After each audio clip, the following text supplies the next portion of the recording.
एक world government summit हो रही है दुबई के अंदर 12 से 14 फरवरी में।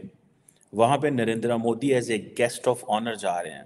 हम गुज़िश्ता 20 सालों में डिक्लाइन तबाही की तरफ जा रहे हैं और वो बुलंदियों को छू रहे हैं। ऐसी क्या वजह है कि दुनिया भारत के वज़ीर-ए-आज़म नरेंद्र मोदी को तो सुनना चाहती है, दुनिया उसको सुनने के लिए लाइनों में लगती है और इंतज़ार करती है। इंडिया ने जो प्रोग्रेस की है और जिस तरह से इंडिया जो है वो एक स्ट्रॉन्ग नेशन के तौर पे सामने आया है, ये भी कहा जा रहा है कि हो सकता है कि कभी इकोनॉमी की वजह से और बाकी चीजों की वजह से जो है सुपर पावर की रेस में भी शामिल हो। President Emmanuel Macron shared a video as a tribute to his visit to India as the Republic Day chief guest. He said he was honored to take part in such a unique and important event. मैं इस पे खुश इसलिए हूँ कि मैं भी उसी खित्ते का रहने वाला हूँ और मुझे खुशी है कि इस वक्त that sun is rising from the east. लेकिन पाकिस्तानी वज़ीर-ए-आज़म को कोई नहीं सुनता। दोनों न्यूक्लियर ताकतें हैं। क्या यूएस में इजराइल को इंडियंस रिप्लेस कर रहे हैं? उन्होंने ये साबित कर दिया है, भारत ने कोई उनको एवं नहीं वेलकम कर रहा। They have come up as a mature player के तौर पे सामने आए हैं। आर्टिफिशियल इंटेलिजेंस का रेवोल्यूशन आएगा, टेक्नोलॉजी का रेवोल्यूशन आएगा, और वो कौन लेके आ रहे हैं अमेरिका के अंदर? भारतीय लेके आ रहे हैं। इंतहाई मैच्योर प्लेयर है, तो फिर वो वैसे प्यारा लगता है उसको। मैं भारत जा रहा हूं, मुझे भारत प्यारा लगता है। मैं आई फील लाइक होम। नमस्ते दोस्तों, जय हिंद। हिंदुस्तान स्पेशल में आपका स्वागत है दोस्तों। जैसा कि दोस्तों आपने क्लिप में देखा, पाकिस्तान मीडिया ये चर्चा कर रहा है कि देखो कैसे मोदी को सुनने के लिए दुनिया लाइनों में लगी हुई है। आज प्राइम मिनिस्टर मोदी ऐसे वर्ल्ड लीडर बन गए हैं जिन्हें सुनने के लिए दुनिया तरस रही है। यह है नया भारत जिसको सुनने के लिए आज दुनिया उतावली हुई पड़ी है। दूसरी तरफ फ्रांस के राष्ट्रपति इमैनुअल मैक्रों ने फ्रांस पहुंचते ही भारत की खूब तारीफ की है। आपको पता है दोस्तों, फ्रांस के राष्ट्रपति इमैनुअल मैक्रों इस बार भारत के 75वें गणतंत्र दिवस समारोह में बतौर मुख्य अतिथि के रूप में उपस्थित रहे। इमैनुअल मैक्रों ने अपनी हालिया यात्रा से जुड़ा एक वीडियो रविवार को सोशल मीडिया एक्स पर पोस्ट किया और भारत में ज्यादा से ज्यादा निवेश करने पर बल दिया। फ्रांस के राष्ट्रपति इमैनुअल मैक्रों ने भारत की जमकर प्रशंसा की है। उन्होंने भारत का वर्ल्ड ट्रांसफॉर्मेशन में सबसे आगे रहने वाला देश बताया है। उन्होंने इस बात पर भी बल दिया है कि भारत जो कि लोकतांत्रिक ताकत, आर्थिक क्षेत्र में दुनिया में होने वाले बदलावों को लेकर अग्रणी पंक्ति में रहने वाला है। एक वर्ल्ड गवर्नमेंट समिट हो रही है दुबई के अंदर 12 से 14 फरवरी में। वहाँ पे Narendra Modi as a guest of honour जा रहे हैं। आज पाकिस्तान के वज़ीर-ए-आज़म कश्मीर के हवाले से बात कर रहे हैं, लेकिन ना तो मुस्लिम दुनिया से हमें कोई रिस्पॉन्स आया, ना आलम इस्लाम से, ना किसी और ने पाकिस्तान को पूछा। सो हमारे जो मसले हैं वो सिर्फ हमारे रह गए हैं और दूसरों के जो मसले हैं वो हमारे हैं। ये एक तासुर है पाकिस्तान के अंदर। जैसे Indian minister for external affair doctor Jaishankar ने कहा था, उन्होंने कहा था कि Europe has to come out of this mindset that the Europe's problem are world's problem, कि यानी कि जो यूरोप के मसले हैं वो दुनिया के मसले हैं, and the world's problems are not Europe's problem or West's problem. So जो थर्ड वर्ल्ड या डेवलपिंग वर्ल्ड या ग्लोबल साउथ के जो मसले हैं वो उनके नहीं हैं, लेकिन जो वेस्ट के मसले हैं वो दुनिया के मसले हैं। ये बात बड़ी इंपॉर्टेंट बात उन्होंने की थी और वाकई ये एक स्टेट्समैन वाली बात थी, एक लीडरशिप वाली बात थी।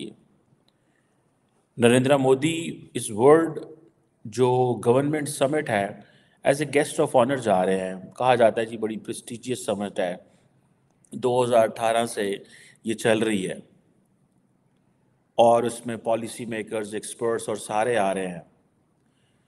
आपको याद है कि यूनाइटेड अरब एमिरेट्स ने जब प्राइम मिनिस्टर मोदी को COP28 के लिए इनवाइट किया था तो तब भी उनको एक सिग्निफिकेंट टॉक के लिए चुना गया और उन्होंने उस फोरम से बात की, जो कि बहुत सारी दुनिया के और लीडर्स भी आए हुए थे, लेकिन किसी और को मौका नहीं मिला। और आपको पता है कि अभी पिछले महीने ही तो गुजरात जो हुई थी, समिट हुई थी, ठीक है जनाब, उसमें मोहम्मद बिन ज़ायद आए थे, उससे पीछे नरेंद्र मोदी दुबई गए थे। सो हर महीने आप समझ लें कि नरेंद्र मोदी की यूनाइटेड अरब एमिरेट्स के प्रेसिडेंट से मुलाकात होती है। एक तो इस लेवल की अंडरस्टैंडिंग हमें होनी चाहिए कि क्यों दुनिया हमारी बात अब नहीं करती, क्यों दुनिया कश्मीर की बात नहीं सुनाती। ये एक चीज़ है, और उन्होंने ये साबित कर दिया है भारत ने कि भाई कोई उनको भीख नहीं दे रहा, कोई उनको एवं नहीं वेलकम कर रहा। They have come up as a mature player के तौर पे सामने आया, इंतहाई मेच्योर प्लेयर है। और वो प्लेयर क्या कर रहे हैं, वो जनाब पॉलिटिकल स्टेबिलिटी तो है ही है, लेकिन हर रोज आप उनकी इकोनॉमी को देखें। मैं इस पे खुश हूँ। खुश इसलिए हूँ कि मैं भी उसी खित्ते का रहने वाला हूँ और मुझे खुशी है कि इस वक्त that sun is rising from the east. उसके बाद चाइना और भारत की जो तरक्की है वो नहीं रुक सकती। और मैं यहाँ पे ये भी अर्ज करना चाहूंगा, मैंने यहाँ पे जब MBA किया तो MBA में पढ़ता था, वो कहते life of the product, cycle of the product पढ़ाया जाता है कि जब भी एक प्रोडक्ट बनती है उसकी एक एज होती है, उसने वो अपना साइकिल कंप्लीट करना होता है। Historically it has been proven in the past कि जो भी सुपर पावर्स होती हैं वो तकरीबन जीरो से अपना पूरा सर्कल कंप्लीट करने में उनको 250 साल लगते हैं। ये थोड़े से साल इनके ज्यादा हो गए हैं क्योंकि यूरोपियन डिसेंट के हैं। ये यूरोप व्हाइट रेस का जो है वो जो उनका वो झंडा है बड़े अरसे से चढ़ा रहा है। यूरोप पहले UK उनकी अपनी मनापली थी चीजों में, और उसमें मैं बता देता हूँ उनका भी क्या वजह क्या थी जिसकी वजह से वो पूरी दुनिया पे हुकूमत करते रहे हैं।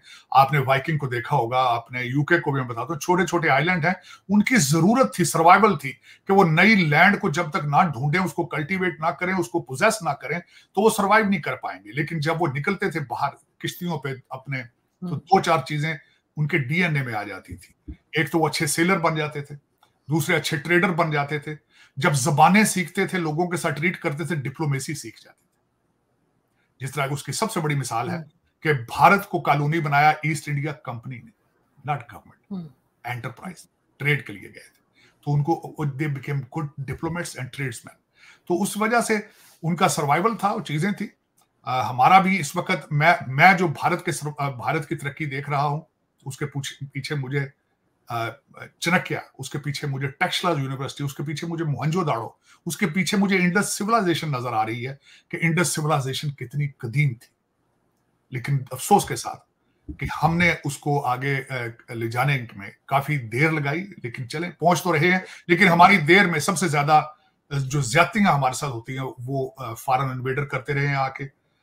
उन्होंने वो एक प्रोसेस चलने नहीं दिया जो एक साइंटिफिक था। इस पे आखिरी मैं ये बताना चाहूंगा कि जब वहां पे चाणक्य या आर्यन आए थे टेक्सला यूनिवर्सिटी में उस सिविलाइजेशन के पास, तो उनके पास वेद की किताबें मौजूद थी। 150 AD की बात कर। So it was a very civilized nation, लेकिन एक इंटरप्शन उसमें होती रही है, एक रुकावट आई, एक गैप आया उसमें। लेकिन आफरीन है, आज मैं समझता हूँ कि जो लोग इंडियन इंस्टीट्यूट ऑफ टेक्नोलॉजी पढ़ के निकल रहे हैं एज ए टेक्नोक्रेट,